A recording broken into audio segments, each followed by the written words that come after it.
ง โอเค แดงไปเรื่อยๆเย็นไปเรื่อยมาละ โอเคนะฮะเสถียรแน่นอนนะก็วันนี้ก็ขออนุโมทนากับพ่อครูอุทิศเนาะ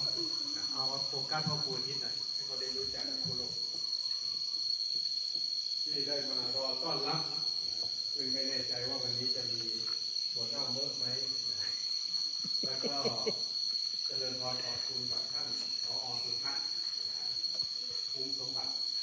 แล้วก็คณะครูทุกท่านมี4ท่านเลยนักการเมืองด้วยอะไรด้วยแม่บ้านแม่ครัวที่ได้ทำพิธีเลี้ยงเด็กๆในวันนี้ที่ได้ต้อนรับคณะของพวกเราอย่างอบอุ่นดียิ่งแล้วก็ขอให้ลูกๆเด็กๆทั้งหลายนะลูกนะจงเป็นผู้ที่รักเรียนรักการศึกษาให้มากถ้าสมมติว่าลูกมีการศึกษามีความรู้เนี่ยการศึกษาหรือความรู้จะเป็นเครื่องมือสำคัญทำให้เราคุยอะไรได้มากกว่าการขุดเก็บขอบนะลูกนะถ้าเรามีการศึกษาเนี่ยลูกนะเราสามารถขุดทรัพย์ที่อยู่ในดินสิ่งที่อยู่ในน้ำให้มันเป็นของเราได้แต่ถ้าเกิดเราไม่มีการศึกษาไม่มีปัญญาเราไม่มีอาวุธเราไม่มีเครื่องมือที่จะขุดค้นหาทรัพย์ที่มันอยู่ในดินสิ่งที่มันอยู่ในน้ำได้ดังนั้นพวกเราทุกคนต้องเพิ่มศักยภาพด้วยชีวิตในชีวิตของเราเองด้วยการมีการศึกษาวันนี้ทางวัดพุทธปัญญาโดยการนำของพระเดชพระคุณท่านอาจารย์ดร.พระมาจัญญาสุทธิยานโตเจ้าวาดวัดพุทธปัญญาท่านได้เข้ามาเป็นฟันเฟืองตัวหนึ่งเป็นม็อบตัวหนึ่งที่จะบอกถึงความสำคัญและการศึกษาและสำคัญอย่างนี้แม้อาจจะไม่ช่วยได้ทั้งหมดอย่างน้อยก็ได้กระตุ้นเนาะพอใจเนาะ60,000ก็ไม่ใช่ธรรมดาได้กระตุ้นให้ส่วนอื่นๆมันได้ขยับขยื่นเคลื่อนไปพร้อมๆกันนะแม้จะเป็นเม็ดเงินที่อาจจะดูไม่มากถ้าเทียบกับเงินงบประมาณต่างๆที่พวกเราได้รับตามระบบนะแต่มันก็เป็นส่วนหนึ่งที่ช่วยทำให้เรานั้นได้เดินไปข้างหน้าได้เพราะฉะนั้นก็ต้องขออนุโมทนาขอบคุณพ่อครูอุทิศท่านผอ.สุทัศน์ภูมิสมบัติหรือว่าผอ.สายตลอดไปถึงครูทุกท่านที่ได้มาต้อนรับในวันนี้ซึ่งต่อไปนี้เราก็จะได้ทำพิธีมอบปัจจัยจำนวน 60,000 บาทแล้วก็นับกันตรงนี้ให้เห็นเลยเพราะว่าจะไม่ให้ไม่ขาดไม่เกินถ้าเกินก็จะดึงกลับยากแต่ถ้ามันขาดเราก็ต้องพิจารณาว่าขาดเพราะอะไรเพราะว่านับกัน3 คนคนละ3 รอบแล้วเราออกนั้นเราจะใบนิมนต์มาแล้วใช่ไหมออกไปยังไม่ได้ออกของอันนี้ค่ะก็จะออกของที่ว่าก๋วยเตี๋ยวทันโอ้ต้องรีบออกแล้วเพราะว่าเราจะเอาชื่อเป็นของอะไรครับเดี๋ยวกันนะมันมีตัวอย่างไม่ใช่หรอที่แล้วท่านเป็นพุทธปัญญาหรืออะไรเดี๋ยวค่อยดูกันนะฮะทีนี้ก็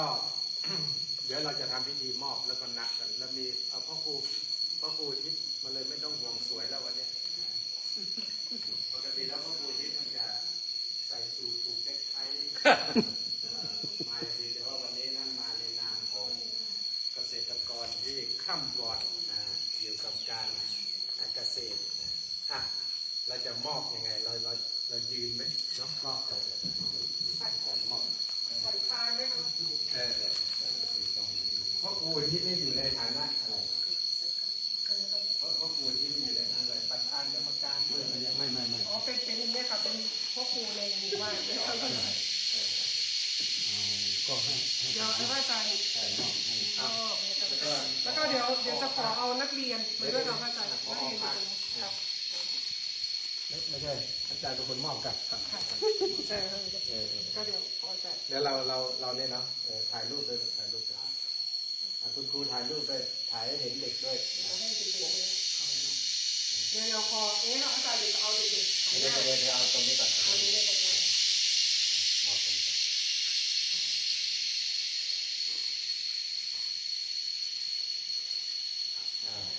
เอาอีกข้างนักเรียนลูกหันหน้าไปทางนู้นแล้วก็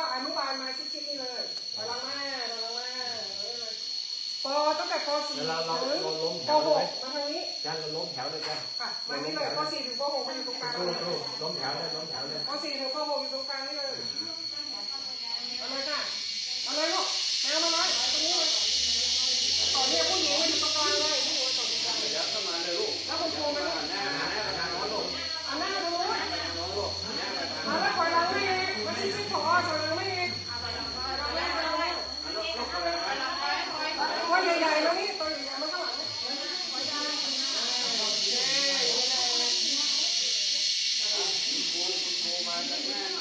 คุณครูอยู่ข้างนี้ อันนั้นเขาทำเป็นอัศจรรย์ได้กับเป็นพระจันทร์ที่เชี่ยวได้เป็นงามเลยมั้งแม่อันนี้มันจะได้ เด็กๆก็ต้องระวังถอยหลัง ไม่เป็นเงาอยู่ตัวมาอยู่ข้างหลังตัวเล็กมาอยู่ข้างหน้าหน่อยลูก สอนกันเลยไม่เป็นไร ระยะแม่ตัวเล็กมาลูกตัวเล็กเข้ามาอยู่หน้านี่อันนี้ลูกลูกมาทางนี้ชิดได้ต้องกันเอาแล้วลูกแม่มาทางโน้นลูก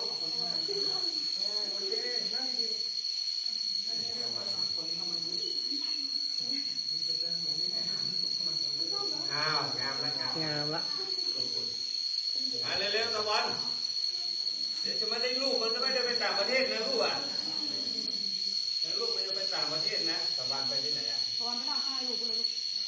ลูกนั่งลูกนั่งหน้าเลยลูกนั่งได้ทุกคนเป็นลงมือ มาดูมือค่ะ ไลฟ์สดแล้วก็ถ่ายรูปเลยหันมาทางนี้แล้วก็ยิ้มเลยเพราะว่าถ้าไม่ยิ้มเนี่ยไม่ได้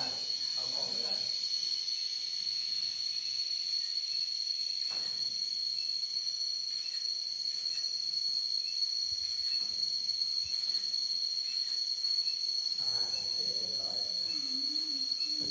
เดี๋ยวอาจารย์ครูเย็นกับคุณครูช่วยกันนับเอาก็จะมีอยู่10 ใบนับดีกว่าคนนี้เป็นเอามาถ่ายมาถ่ายที่ไหนลองมาอาจารย์เหรอทำงาน อาจารย์ไปเดี๋ยวนี้มอบไปโฆษณาของที่สนับสนุนได้เดี๋ยวนะเดี๋ยวก็เป็น ได้ท่านที่ว่าท่านหลังแล้วกันถ่ายรูปถ่ายรูปถ่ายรูป ถ่ายรูปกันถ่ายรูปเองจะได้เป็นแบบนี้นะ ลงมือได้ดูกล้องเลย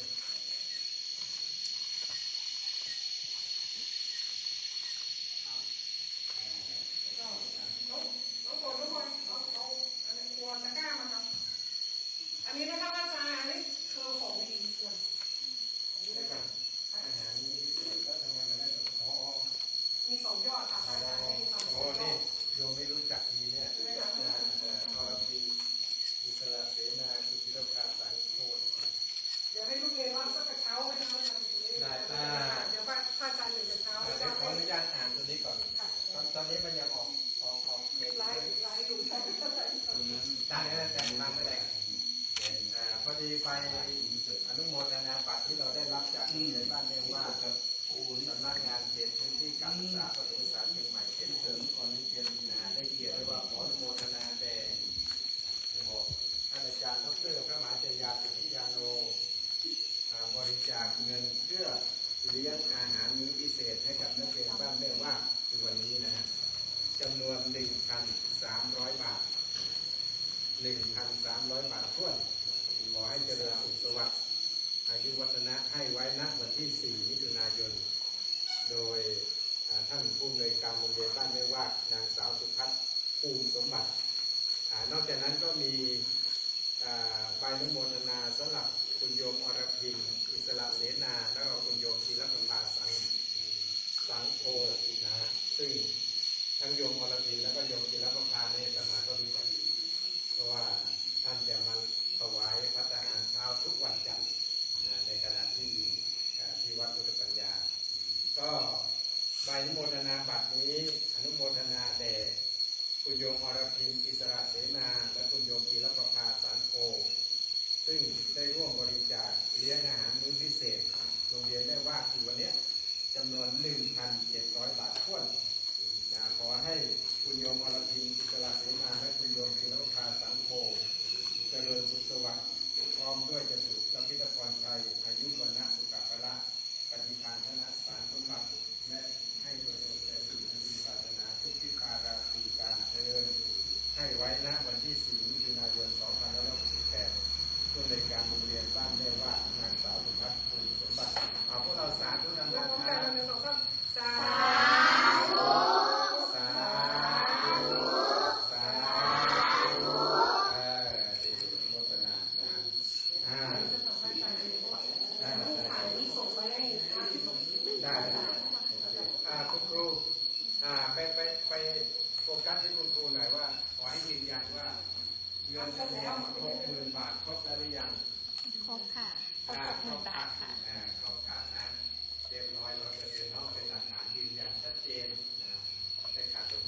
ควายญี่ปุ่น นะ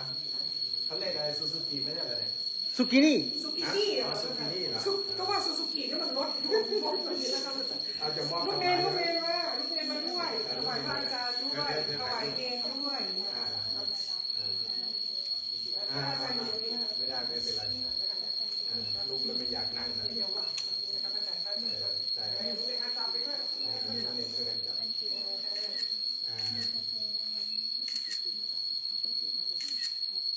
เดี๋ยวเราก็กินกัน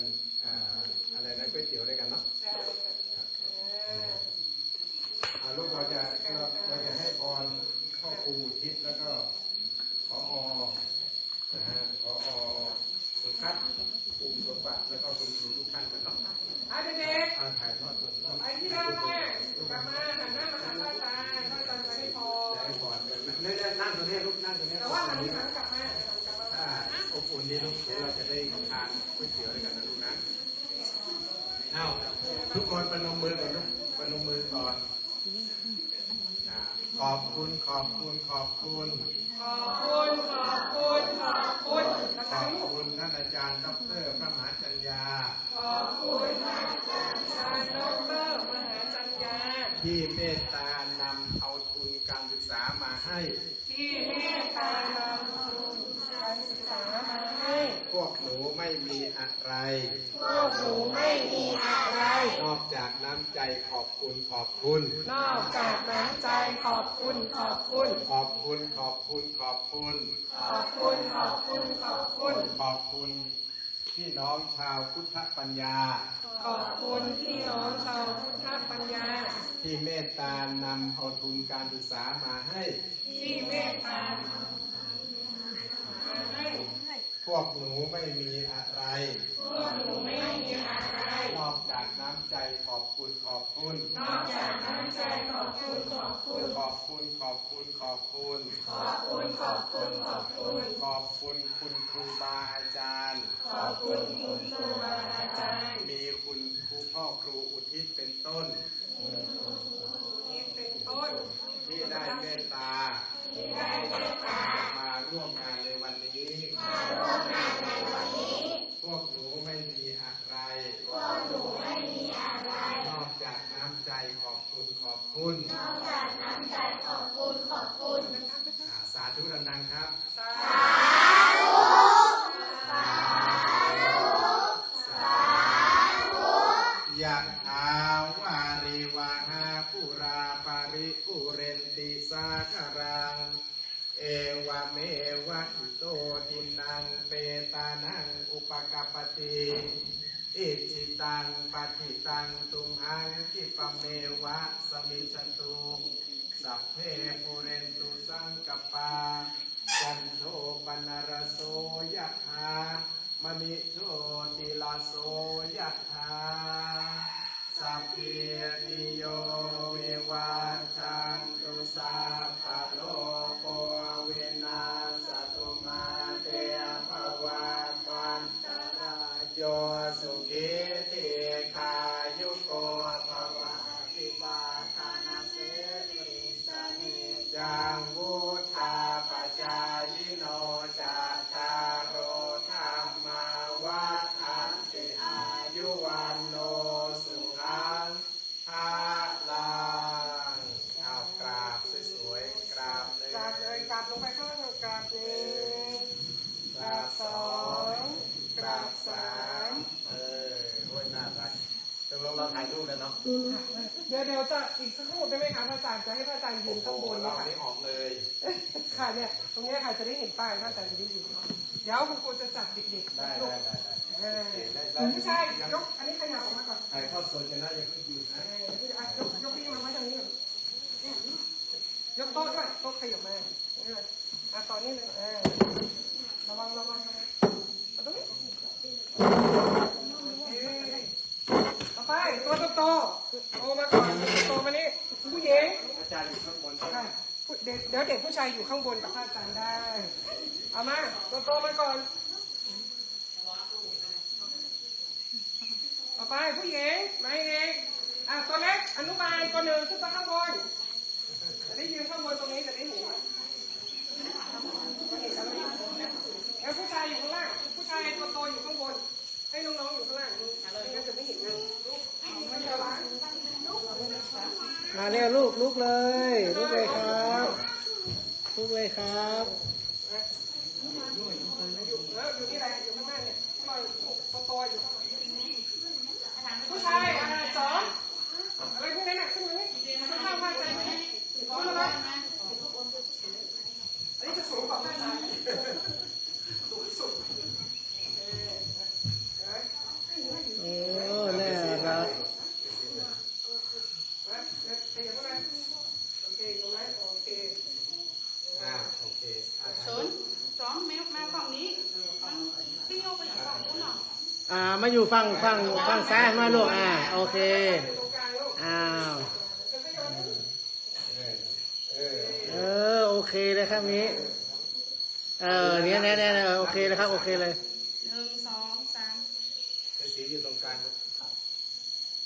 ให้ทุกคนยิ้มได้ไหมยิ้มแล้วยกมือ เยี่ ไหว้ ยมปักซี่ ยกมือไหว้ด้วย พนมมือแล้วพอจะนับ1 2 3สาธุพร้อมกันดังๆนะคะ3 ครั้งนะ1 2 3สาธุสาธุสาธุ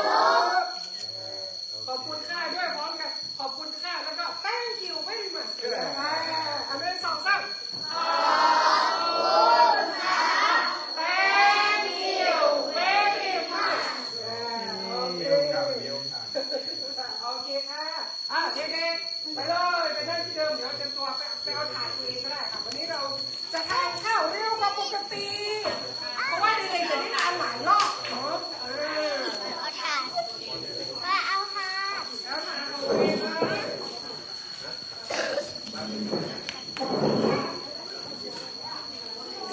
บอกว่าป .6 เนี่ยมันเข้าหัวที่ผิดตอนนี้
จะได้ไปหา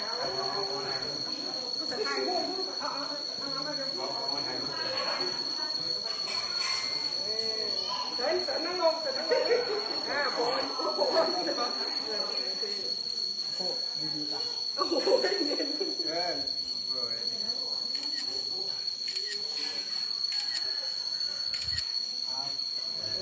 เอ็กพอเขาแบบ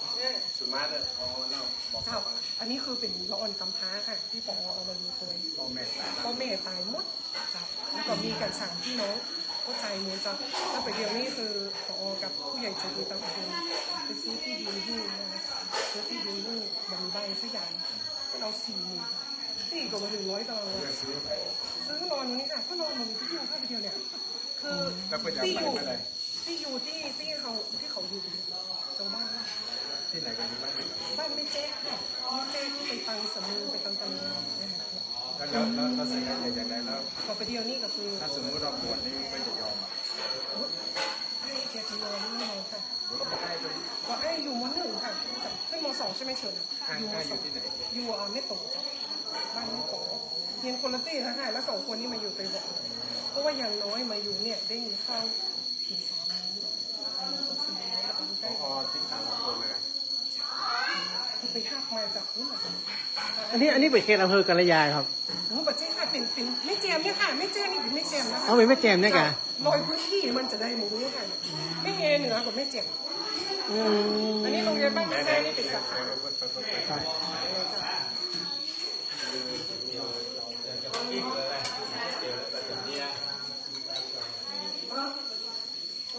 อ้วนอะไรอีกเป็นแบบกินข้าวแล้วกันกินอยู่อ๋ออ้วนแล้วนี่บัดนี้กินแล้วอ้วนคุณครูตัวอ้วนๆนี่เพิ่นมากินข้าวเลยนะ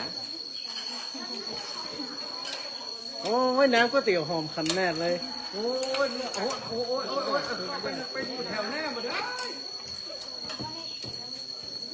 โอ้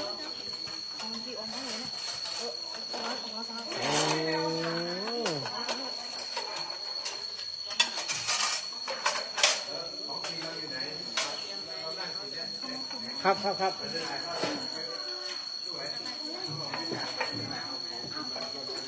ม่ใส่มีลุงเขาเหรอเนาะ ใช่เอาของกินมาเลย วันนี้บัดได้ตานขั้วหัวหน้าเมื่อพระอาจารย์เนอะ ไม่เป็นไร ครับ ต้องทำสัญญาไว้ก่อนว่าปีหน้าจะทำได้ ครับบัดได้เปิดกับไปเยี่ยมกันนั่นแหละนี่ว่าเกษตรกร เดี๋ยวได้ข้อมูลแล้วกันแล้วเหรอ 68แต่ย่าง69ครับยังทำงานได้อยู่เพราะว่ารถไถปิ้นจะรีดตกโดยคนส่วนนี้รถไถนาไม่ใช่รถไถใหญ่นะรถไถนาถ้าเป็นรถไถใหญ่นี่มันได้มานั่งหู้นี่แล้ว เราเอากินก๋วยเตี๋ยวได้เลย ครับกำลังอยู่ครับ เอาไปดึงเอาของเพื่อนมาทำไมเนี่ยถาดอ่ะเออ เขาขาดตรงนี้ เข้าแถวจนนักเรียน เที่ยวของเน้นอ่ะใส่ถุง เขาล้างจานไม่สะอาด กัดเราอ่อนเดิน ของเน้นอ่ะใส่ถุง เดี๋ยวนี้มีคนพอ แต่ยิ้มเลยสิ อะไร ยิ้มให้ลุงหน่อยดูหน่อยเร็ว แดง ยิ้มเลย แดงมีคนพอ ปั้นสวยนะเนี่ย มีคนพอ ทุกพอที่ตายอ่ะ นี่สองคนแสดงว่าหมูน้ำต้มยำแบบนี้ด้วย ใจเย็นๆนะจ๊ะทุกคนได้กินทุกคนจ้า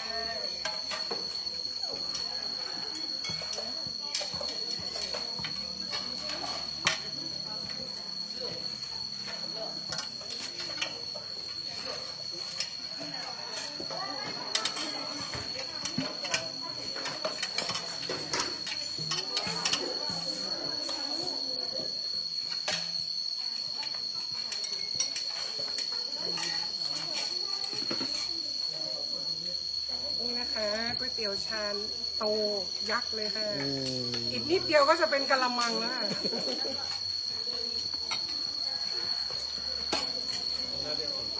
ชามใหญ่ ความยากเลยค่ะอันนี้ใส่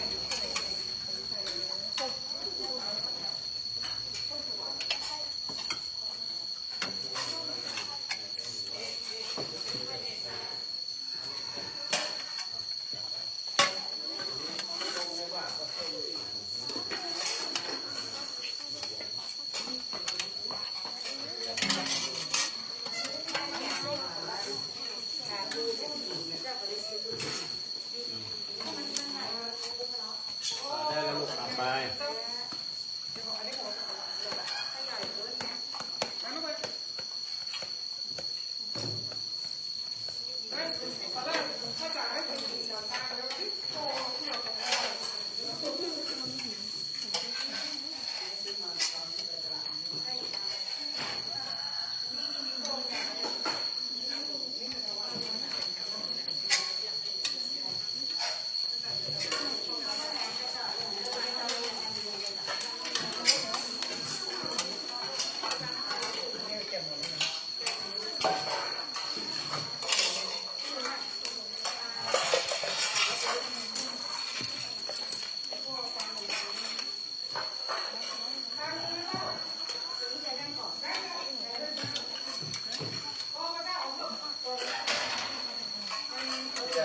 ที่อเมริกามันเป็นลูกปืนเลยเอาไปได้พอถ่ายไปเรื่อยๆกันนะถ่ายตอนที่เราอ่อนมาคิวเลย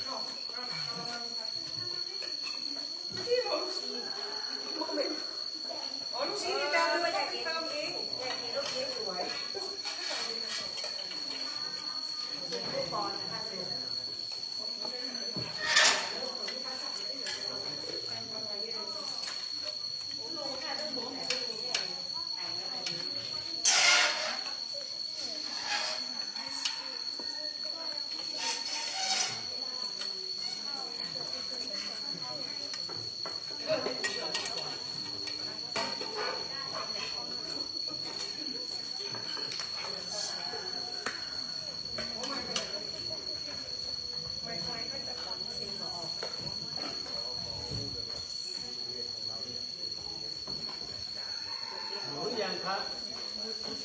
องก็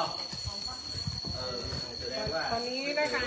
เด็กๆของเราก็รอทานก๋วยเตี๋ยวนะคะ ตอนนี้ก็ได้ถวายนะคะก๋วยเตี๋ยวให้กับพระอาจารย์นะคะได้ทานนะคะเป็นฉันเพลนะคะ ตอนนี้ก็เวลา 11 นาฬิกาพอดีเลยนะคะ ได้ครับเข้าแต่นั่งนี่แหละนั่งนี่แล้วจ้ะนี่ผมก็แบบ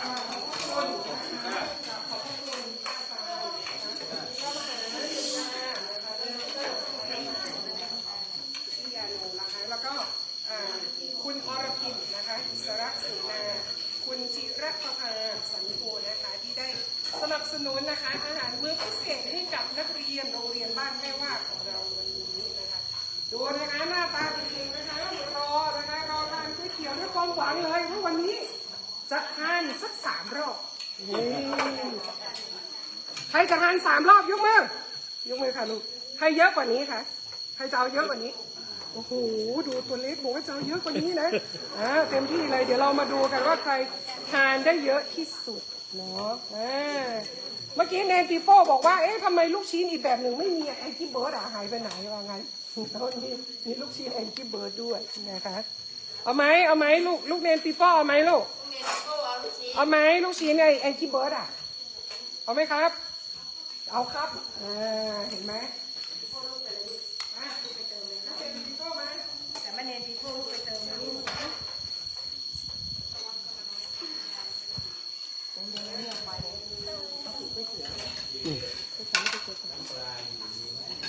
นี่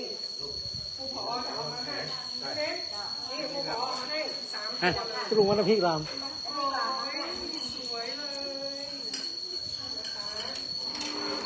ยนะคะวันนี้นอกจากเด็กๆจะอิ่มนะคะอิ่มท้องแล้วคนผู้ให้นะคะอิ่มบุญอิ่มใจมากเลยนะคะต้องขอบคุณนะคะผู้ใหญ่ใจดีของเราทุกท่านเลยนะคะโอ้โหน่าเลยลูกน่าเป็นแถวเลยแล้วก็เอาข้าวหมูมาด้วยข้าวหมูคนละถุงเลยค่ะข้าวหมูให้น้องด้วย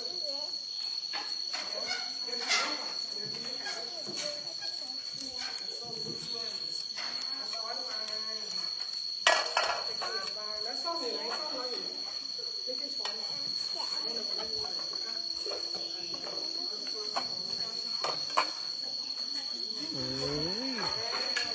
น่ากินมากเลย ตัวเล็ก โน่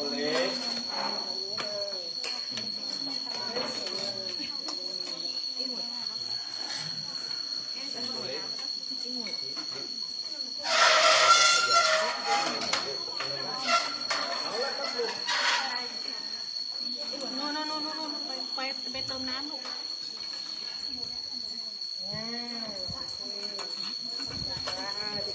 เอาถือให้พี่เขาดูสิลูกให้ดูนะคะไปซูม โอ้น่ากินมากเลยอาหารมื้อนี้สุดยอดเลย อันนี้รอบที่ 1 นี่รอบที่ 1เดี๋ยวจะมีเติม รอบที่ ได้แล้วลูก 3ต่อไป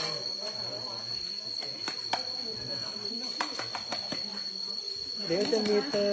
ม เนี่ยเจ้าของอ่ะ อ้าวเจ้าของร้าน อันนี้ของเจ้าของใครน้องๆอนุบาลต่อไปเชิญ เอ้ยร้อนลูกอาจากตรงนี้เนี่ยจากตรงนี้มันไม่ร้อนนะลูก เห็นไหมคะสวยเชยมีแอนกี้เบิร์ดด้วยเห็นไหมมาตรงนี้ลูกเอามาวางตรงนี้ก่อนเอาวางตรงนี้ก่อนแล้วก็นี่ส้มเอาคุณฝนเอาข้าวหมูให้เด็กด้วยค่ะแล้วช้อนอยู่ไหนลูกช้อนอยู่ไหนไม่ใช่ช้อนตัวเองอยู่ไหนช้อนอ๋อเดี๋ยวไปเอาที่นู่นเลยหนูเอาไปวางก่อนค่ะหนูเอาของน้องไปวางให้เด็กๆโอ้ยอร่อยกันใหญ่เลยวันนี้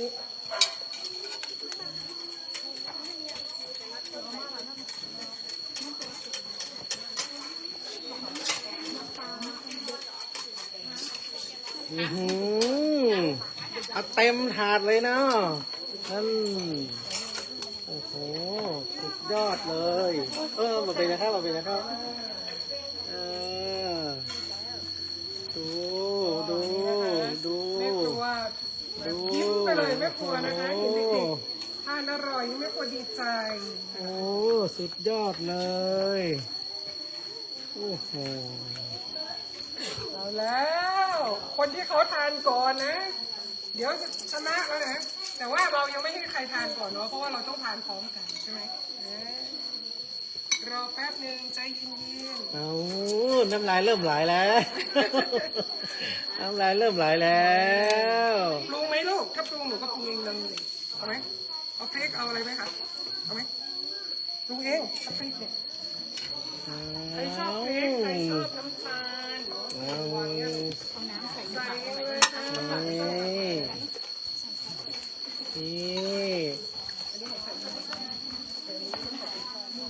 นี่แบบถือรอเลย นี่โอ้โห สุดยอดอาหารมื้อกลางวัน ครบสารอาหาร5 หมู่ เลยค่ะนี่ โอ้ นี่เรามีทั้งผลไม้ อันนี้ หมู อันนี้กำลังรอ คนรอน้ำลายไหล ทำงานน้ำลายไหลอันนี้แหละ อันนี้วางเป็นแถวแล้ว โอ้โห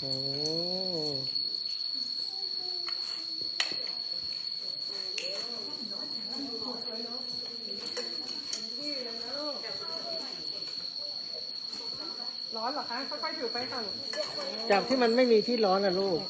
หมุนอย่างนี้ จับเลยค่ะน่า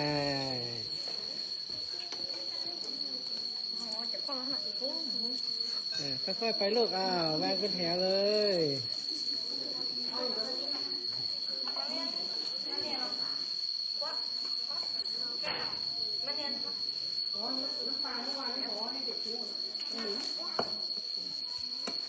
ตอนรื้อห้องครัวมัน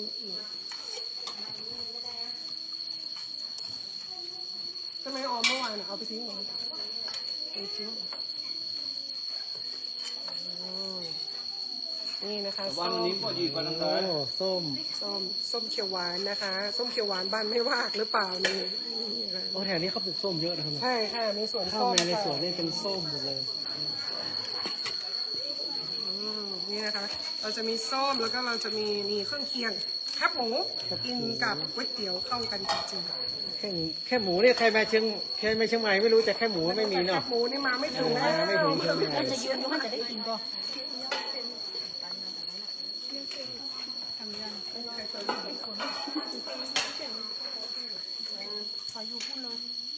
มาเลยค่ะลูก มารอฝั่งนี้เลยคุณครูเขาเติมให้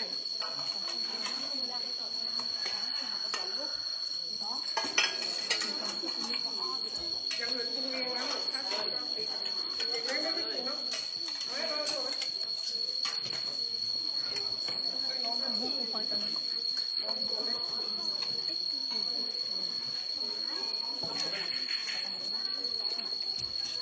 ไงปีโป้มาแล้วรอบที่2จัดไปหมดแล้วรอบที่1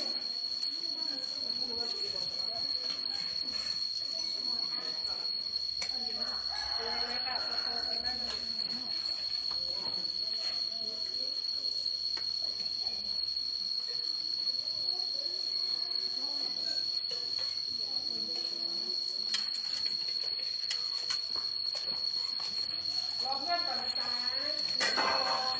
ใจเย็นๆนะลูก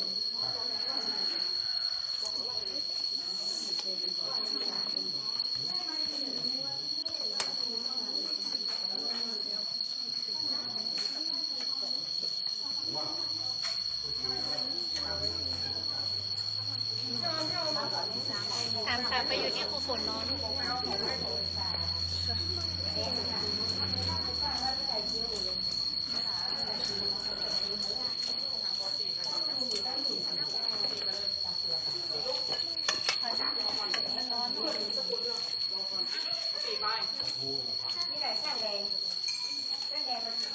เดี๋ยวจ้ะเดี๋ยวท่านใดจานถ่ายทอดทุกนี้แล้วกัน นี่ของใครเจ้าสามเปล่าอันที่3ใช่ไหมไปถูกไหมมา คนไหมขยับไหมขยับไหมว่าหางเอาปลาหกลูก ที่สดนะ ไม่ใช่ดูปีนะ